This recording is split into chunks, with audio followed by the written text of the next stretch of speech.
My fiancée demanded a strict prenup to protect her future assets, or the wedding was off. I signed it without hesitation. 3 years later, I won the $2.8 million jackpot. When she asked for her share, I pointed to the clause she wrote herself. Her lawyer was speechless. I'm Noah, 32, and I married my now wife Brittany, 30, about 3 years ago. We'd been dating for 3 years before that, living together in her Tampa condo for the last 8 months before our wedding. Honestly, I thought she was perfect, smart, driven, had her life completely together. She worked in medical device sales, pulling in around $88K with bonuses, and owned this beautiful waterfront condo she'd inherited from her grandmother, plus bought out her siblings' shares. I'm a middle school counselor, make about $58K a year. Not exactly rolling in cash, but I love helping kids navigate family problems and financial stress. Something I knew way too much about growing up. My buddies always joked that I'd found my sugar mama, but Brittany never made me feel bad about the income gap. At least, not until the prenup conversation. My best friend Carl, who'd gone through a messy divorce 2 years prior, would always give me grief about it. You're living the dream, man. Hot, successful woman, waterfront condo, and she doesn't make you feel like crap about making teacher money. He wasn't wrong, but something always felt slightly off about the dynamic. About 6 months before our wedding, she sat me down for the talk. I thought maybe she wanted to discuss kids or where we'd honeymoon. We need a prenup, she said, sliding a thick folder across the kitchen table. I wasn't opposed. She clearly had more assets to protect. Okay, sure, we can hire a lawyer together to draft something fair. I already had my attorney draft it. Red flag, maybe, but I loved her. And honestly, what did I have to protect? My 2018 Honda Accord and maybe $22K in savings? I opened the folder. This thing was thorough, like 35 pages thorough. The key points were brutal in their one-sidedness. Her condo remains her separate property. Her inheritance and any future inheritance stays hers. All assets acquired before marriage remain separate. Any assets acquired during marriage through individual means remain the property of the acquirer. Any lottery winnings, gambling proceeds, or windfall gains acquired by either party remain separate property of the winner. Income earned during marriage goes into separate accounts. We'd split household bills 65-35 based on our income ratio. That lottery clause made me laugh. Babe, I buy maybe one scratch off a year when I'm feeling lucky.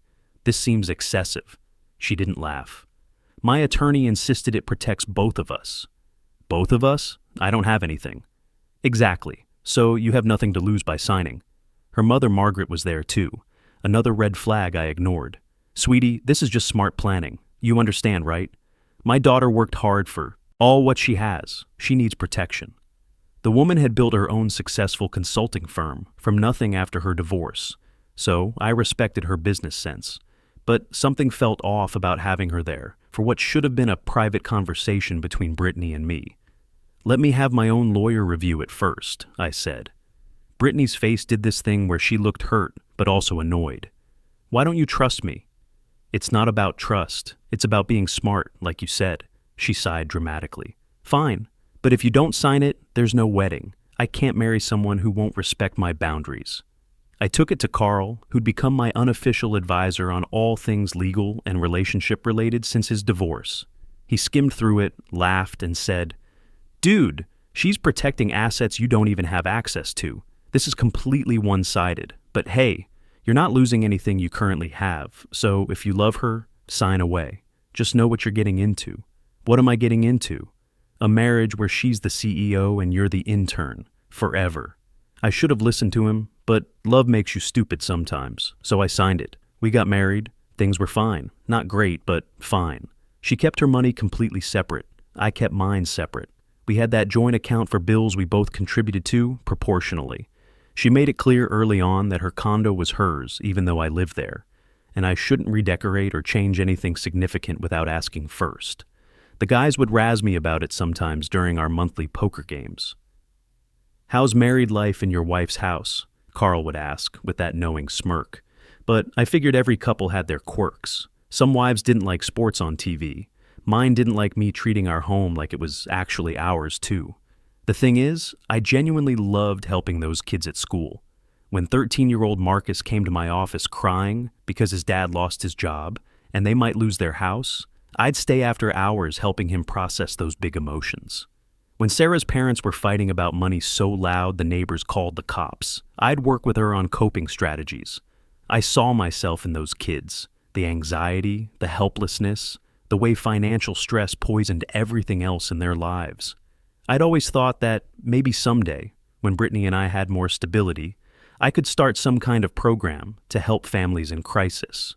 Maybe a scholarship fund for kids whose academic performance suffered because of home chaos. It was just a dream back then, but it felt important. Then about 4 months ago, I stopped at a Wawa on my way home from a particularly brutal day. Marcus had come to see me again. His family was 3 months behind on rent now, and I could see the weight of it crushing this kid's spirit. I bought a Mega Millions ticket on impulse, $2, didn't think twice about it. 3 days later, I was grading papers when I remembered to check the numbers on my phone. I won. Not the full jackpot, but I matched 5 numbers plus the mega ball. $2.8 million before taxes. I literally sat there for 20 minutes, checking and rechecking the numbers, called the lottery office, verified it was real. After taxes, I'd see about 1.9 million. Still absolutely life-changing money. I told Brittany that night at dinner. You're joking. I'm not. I verified it 3 times. I have to go claim it tomorrow. She dropped her fork. Oh my God, we're rich. Well, I'm comfortable now. We'll be fine. We'll be fine? This is our money, Noah. I shook my head slowly. Actually, no. Remember the prenup? Any lottery winnings, gambling proceeds, or windfall gains acquired by either party remain separate property of the winner. Your lawyer was real specific about that. Her face went white, then red. That was meant to protect my future assets if I ever won something. It says either party. That includes me. But you don't have anything. You were never supposed to actually win anything. The entitlement was stunning. So it's only fair when it benefits you? Don't twist this. We're married. We're supposed to share. Like how we shared your inheritance, your condo, your separate savings account that I was never allowed to know the balance of. She couldn't respond to that. Just stared at me like I'd betrayed her somehow. I claimed the winnings the next day. Set up meetings with a financial advisor, got everything properly invested and secured. The first thing I thought about wasn't a new car or a vacation. It was Marcus and those kids. Finally, I could do something meaningful about the problems I'd been watching destroy young lives for years. I haven't filed for divorce yet, but I moved into my own apartment 2 weeks ago. A nice place in downtown Tampa. Paid cash for a year up front. The guys were shocked when I told them what happened. Carl nearly choked on his beer. She actually tried to claim lottery money after making you sign that fortress of a prenup. The same money that her clause specifically excluded from marital property. Dude, this is beautiful. Absolutely beautiful. She hoisted herself by her own petard. My buddy Mike, who's always been the voice of reason in our group, shook his head. I've got to ask, though, are you sure you want to be this hardline about it? I mean, you guys have been together for years. Mike, she wouldn't let me hang a single picture in that condo without permission. She made it clear from day one that everything of hers stayed hers. I'm just following the same rules she insisted on. Carl raised his glass. To Noah, finally growing a spine and standing up for himself. About damn time. The last 2 weeks have been absolutely insane. Brittany's family has completely lost it, and I'm documenting everything because this feels like it's heading towards serious legal territory. 4 days after I moved out, Margaret organized what she called a family intervention. She showed up at my apartment with Brittany, her father Paul, and her brother Jason, who I've always thought was a complete tool. Now it's confirmed. How did you get my address? I asked when I opened the door. I followed you from work, Brittany said. Creepy, but whatever. Margaret pushed past me into my apartment. We need to talk about this situation you've created. I didn't create any situation. I won money that the prenup says is mine. Jason stepped up close to me. Don't be dense, Noah. You know that clause wasn't meant for you. It says either party. I'm a party to this marriage. Paul, who'd been quiet, finally spoke up. Son, be reasonable. You were making counselor money when you signed that. The spirit of the agreement was to protect existing wealth. The spirit? It's a legal document. The words matter. Brittany started crying. How can you be so cold? I thought you loved me. I do love you, but you made it very clear when we got married that we keep our finances separate. I'm just following the rules you insisted on. Margaret got aggressive. This is financial abuse. You're withholding marital assets. I actually laughed. Your lawyer drafted that prenup. Your lawyer put in that specific clause about lottery winnings. I'm just following it to the letter. That's when Jason shoved me. Not hard, but enough that I stumbled back. Big mistake on his part. Get out, all of you. Now, I said, pulling out my phone. I'm calling the police. You have 30 seconds. They left, but not before Margaret said, You'll regret this. We'll see you in court.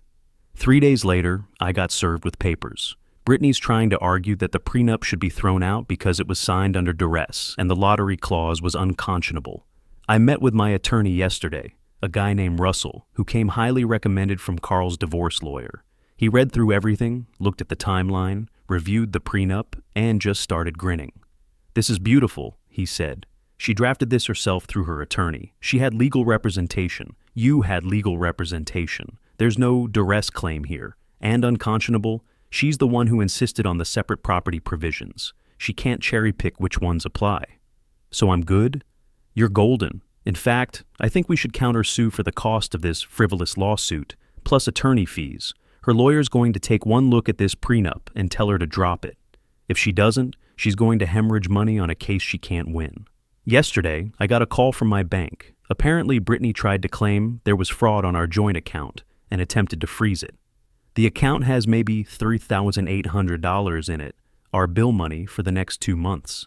The bank caught it because the prenup, which I'd provided to them when I started moving my money, clearly stated separate finances, and she's not authorized to make unilateral decisions on that account. But get this. She also tried to claim she needed emergency access to my new accounts because she was my wife and I was hiding marital assets. The bank shut her down hard, told her she needed a court order. She apparently had a complete meltdown right there in the branch. Then I got a call from my school principal. Brittany had contacted them claiming I was experiencing a mental health crisis and needed to take a leave of absence. Said I'd come into sudden money and was making erratic decisions. Thankfully, my principal knows me well and just wanted to give me a heads up. We're not doing anything with this, but you should document it. And Noah, for what it's worth, watching you work with these kids over the years, if anyone deserves a break like this, it's you. The entitlement is honestly breathtaking. She wants to paint me as unstable while simultaneously trying to access money that legally isn't hers. I was going through old files yesterday and found something interesting. Remember how she said her lawyer insisted on the lottery clause? I found an email chain from before our wedding. She'd used our shared computer to print something and left her email open.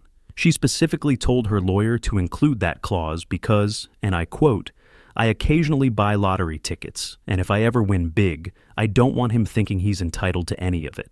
She wanted that protection for herself. Never imagined it could apply to me. I forwarded those emails to Russell. He was thrilled. Brittany's been texting nonstop. The messages started apologetic, then angry, then desperate. Now they're just weird. We can work this out. I'll drop the lawsuit if you just share 50%, 40%. Please, I made a mistake. Can we just talk? You're destroying our marriage over money. Everyone thinks you're being selfish. My mom's lawyer says we have a strong case. They don't. 30%? I haven't responded to any of them. Russell said not to engage. Carl's been checking in daily. How you holding up, man? Better than I thought I would. It's like I can finally see clearly for the first time in years. That's what happens when the fog of manipulation lifts. Trust me, I know. The preliminary hearing happened last week.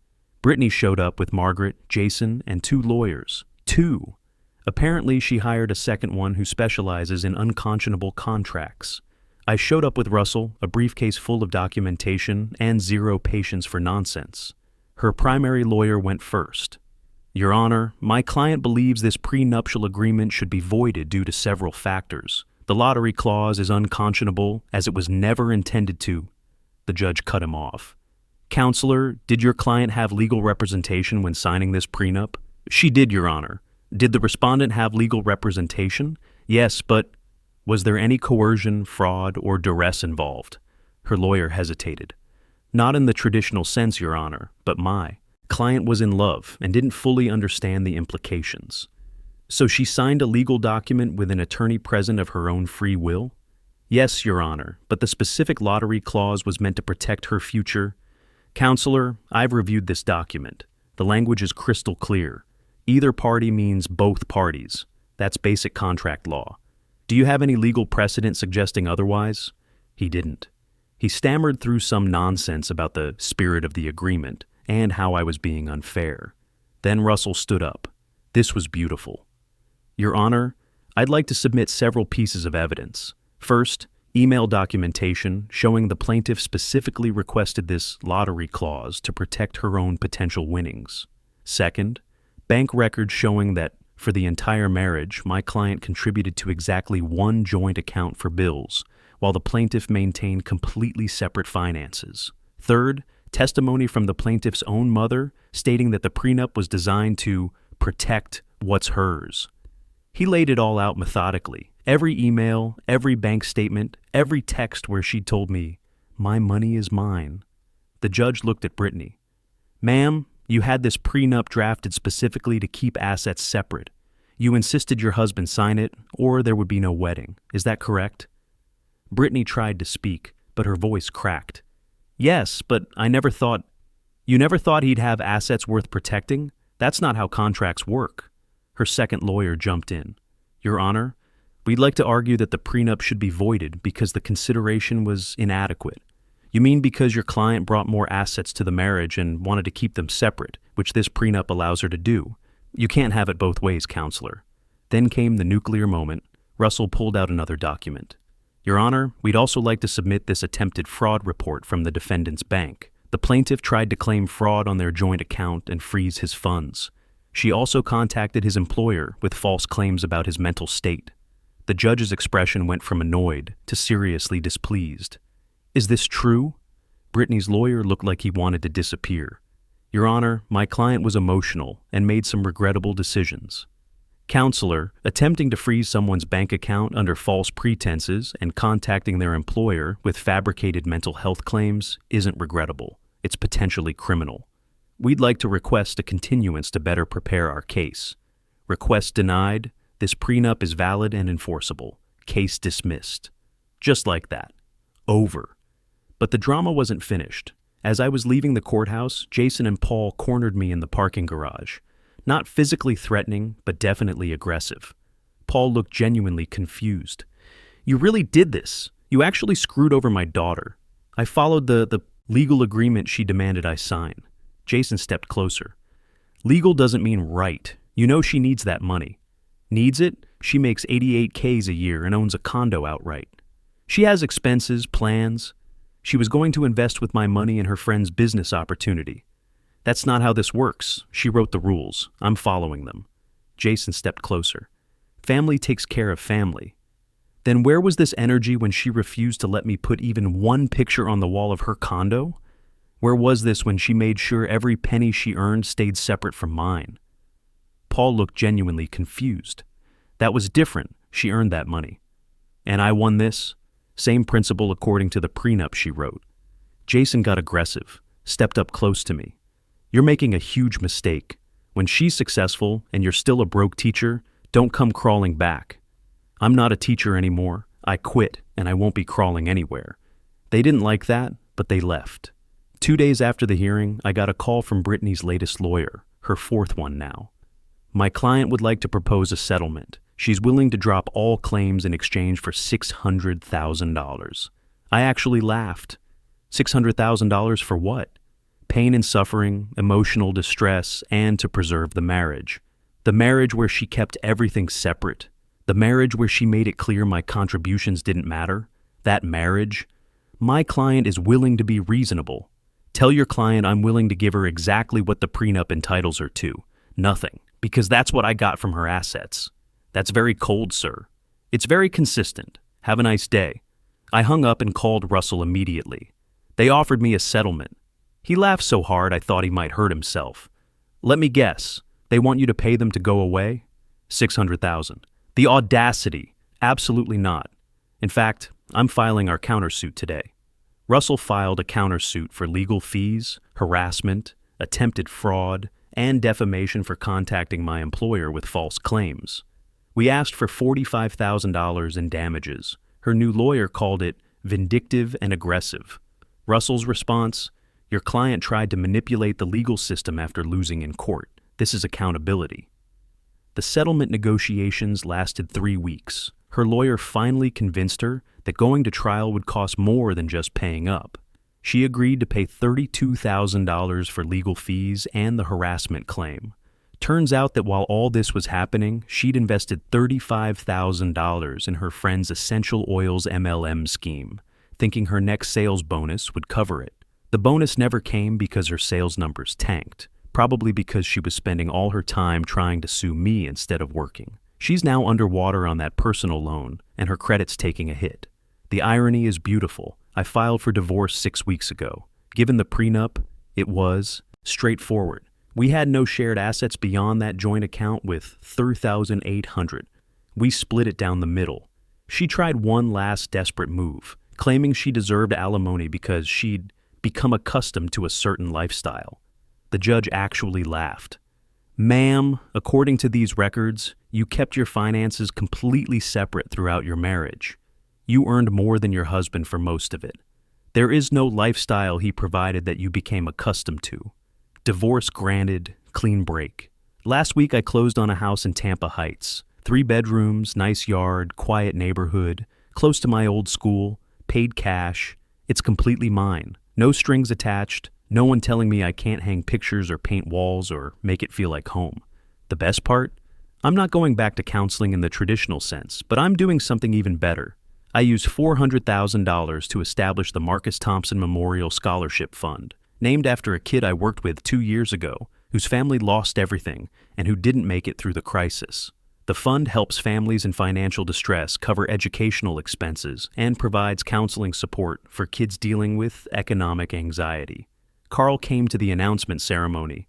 "Man, this is incredible. You're helping the exact kids you always worried about." It feels like what I was supposed to do all along. All those years watching these families struggle, feeling helpless. Now, I can actually make a difference. My old principal introduced me at the ceremony. Noah Fletcher spent 5 years at our school fighting for every child who walked through his office. This scholarship fund isn't just about money, it's about hope. The local paper ran a story about it. Tampa lottery winner establishes fund for at-risk students. The community response has been overwhelming. Other donors have stepped up. Local businesses want to contribute, and families are already applying for help.